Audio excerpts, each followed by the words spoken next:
Kagurabachi, I didn't know what this was 2 weeks ago, and then all of a sudden it starts popping up on my algorithm like this manga is the best manga since Jujutsu Kaisen or Attack on Titan, and I had to look at it. I wanted to see what the big deal is about this manga. Does it live up to the expectations? Are people, for once, saying a good manga is actually a good manga, and is the hype deserved? I'm going to talk about it. And I'm going to shit on it if it needs to be shit on. From the very first chapter, we're introduced to two characters, a father and a son, a father swordsmith and his young apprentice, who's also his son. And he seems like a lackadaisical character who doesn't take life too serious, but is hip on things. Like he knows that these katanas that he's making and these swords that he's making are being used to fight. And it could be good and it could be bad. And that's actually one of the quotes that he says, that with these swords that you have the potential and capability to destroy many good things, but you also have the capability and ability to build brand new worlds, brand new bridges. Actually, not bridges. You're actually building the opposite of a bridge. And his father told him that as a youngster, look, you got a long way to go. But as long as the mentality that you have is that you want to protect people and that the product that you make is meant to defend and protect people, and that's all I got to ask. Everything else is secondary. The exact bar that he said was, I'm committed to taking this on. And he's like, that's all I can ask. All that's left is for me to believe in you. Then for whatever reason, we cut 38 months later and some shit happened. All we see is some Yakuza fighting and killing some people, saying like, yo, we got sorcerers backing us up and we those dudes. We can do whatever we want. And then out of nowhere, the sorcerer comes up. And, you know, like this is one of those mangas that when they first introduce a villain, it's like he looks tough, but I just imagine like that he's going to be ass. Like he's going to be power corrupted as a mother in like 2 or 3 chapters, bro. Like this guy, he looks tough. I'll give it to him. You know, black eye, like literally with veins popping around it. Like he got that one Naruto dojutsu. I forget what it was called, Byakugan.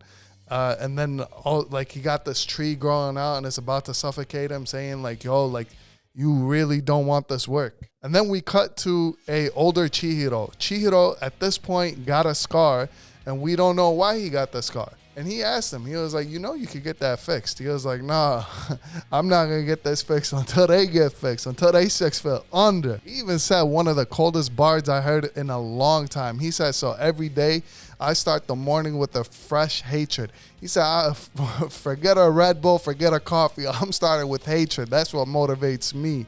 I do not care. And at this point, they pull up to some like nasty commotion. They see these dudes hanging off the like rafters, I want to say, like off a bridge. I don't know what that is, but they were hanging and they were up there for some time. And he was like, this is exactly my calling. So he pulls up on them, starts kicking ass and taking names. Later, he sent them to their creator. This dude had no business being this tough. He just walked in there. He was like, look, I came to ask you some questions, but I don't care if you have the answers. I'm here to kick your ass, brother. And then he pulled out one of the sickest moves. I don't know if like this is like some Demon Slayer like water style breathing technique where like it's not in their world, it's just for the animators, or if this is actually real, but I think it's real. I'm like 99% sure that those are 2 fish, a black one and a colored one, that popped out of a sword and we're gonna kill him. Here he says a very interesting comment. He says the katana that boy wields was Kunishige's last katana, the one he gave his life to make. And at that point, I was hooked. Say less, say no more. I am in. I am buying. Take my money. I don't care. Whatever it is, this is gonna be a banger. This has Mappa written all over it. This reminds me of the end scenes of Chainsaw Man's first episode, especially when he pulled out his sword and he said black, and then next thing you know, dude was dead. That was light work for him too. That's the crazy part. And then at the very end of the chapter, he holds a sword to the Yakuza boss, and then he's just like, yo, like I need the names and I need them now. At that point, he was just about to say it, and he was like, I have to cut them down. With the coldest look. My brother did not care. And then in the very next chapter, at chapter 2, we see in the first couple of pages, I want to say like the first 4 or 5 pages, we see as the Yakuza boss is saying his name, we see like him becoming this like deformed monster. And again, just like I said before, this has Mappa written all over it. I don't know why. This is the kind of stuff that these guys make. And then it turns out that this was a sorcerer spell that he was put on him, so that way he cannot say any words. And like at the moment that he was about to confess all these sorcerer secrets, he just blows up into his like big ass monster. And then talk about disrespect. The dude that they saved was like saying some shit like he was like, oh, that's why you're not in the big city. Honestly, I would have cut him down and I would have told everybody, oh, he just died. Yeah, I mean, like I was trying to save him. He just died. Like, my brother, I helped you out. The least that you could do is hop off tip, you know? But at that point, we kind of know that there's high level sorcerers, and we kind of get a flashback of what happened to Kunishige. And how one day Shiba came home and he was trying to see what was the deal with them. And he found that Chihiro was crying over Kunishige's dead body. And all he saw and all he seen was like these sorcerers pull up 3 of them and they stole the swords.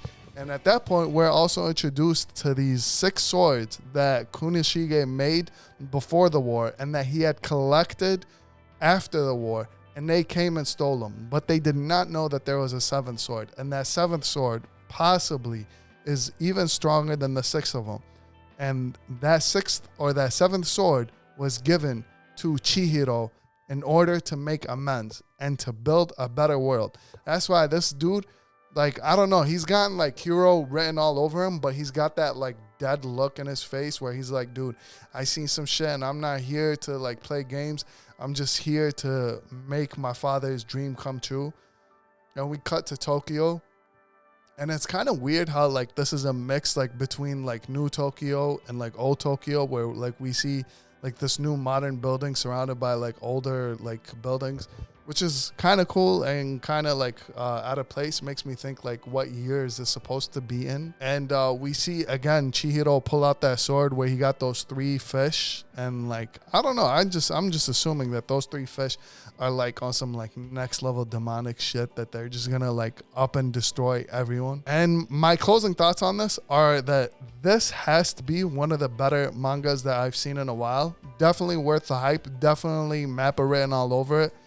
I don't know, possibly it could be good going into the future. I'm going to keep up with it. I don't know about making new episodes every week, but if you guys like this video enough, and if you guys share it, and if you guys subscribe to the channel on like some like YouTuber new type shit, because I got no subscribers, that would be great. I'd appreciate it. Shout out to you guys. Shout out to the dude who made Kagurabachi. That guy was like on his like next level like visionary shit. So I'm very much looking forward to it.